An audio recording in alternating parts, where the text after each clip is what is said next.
The words legend and institution are used freely these days to describe a person or place. In describing Mr. Lucky's, those words ring true. This Phoenix night spot really was a legendary institution, loved by generations of fans and performers in its nearly 40-year run. Businessman Bob Sikora opened Mr. Lucky's in 1966. The club almost became Arizona's first gambling casino. That explains the neon joker on the Lucky's marquee.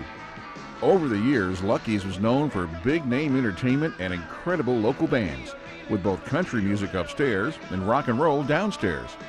Original lead singer Verge Warner went from driving a laundry truck to playing one of the biggest honky-tonks in town. Local early favorites Dal Perkins, Ron Lowry, and Bill Halleck also wowed the crowd. J. David Sloan had quit the music business in Nashville and moved to Phoenix, where he worked in construction before later fronting the Rogues Band at Mr. Lucky's. Some of the big-name country acts to grace the Lucky's stage included young Willie Nelson, Charlie Pride, Glenn Campbell, Marty Robbins, and countless others. Waylon Jennings even played the club back before he made it big in Nashville. In the 80s, Waylon taped a TV special at the club. Let's go be back in Phoenix. J. David Sloan played Mr. Lucky's for over 30 years, starting in 1972. Many of the band members would go on to stardom and music success. Ray Herndon was a member of the trio McBride and the Ride. Keyboard player Matt Rawlings became a Nashville A-Team studio musician, and Billy Williams would also become a talented music producer. And all of the Rogues, including Jeff Boree and Matt McKenzie, would record with songwriter and singer Lyle Lovett, helping launch his career.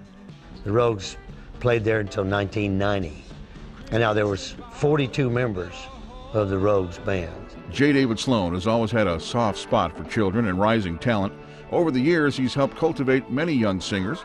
In the 1980s, it was teenager Denise Conley who would sing with the band on stage. At 14 years of age, she could belt out a tune and hold a crowd. In 1973, I started a kids show on the Friday Night Fish Fry, and that lasted for 31 years. And one of our greatest accomplishments from that fish fry is our latest American Idol, Jordan Sparks. Loyal local regulars made Mr. Lucky's their second home for birthdays, anniversaries, wedding parties, and the place to bring relatives from out of town to dance and have a good time. In the 90s, the popular bull riding arena opened up in the parking lot. Just a second, he's been covering him, he just hasn't been strong good on him. Over the years, times and tastes change, and all good things must come to that proverbial end. Mr. Lucky's closed its doors in 2004. Western Bread was the last band to play at the club.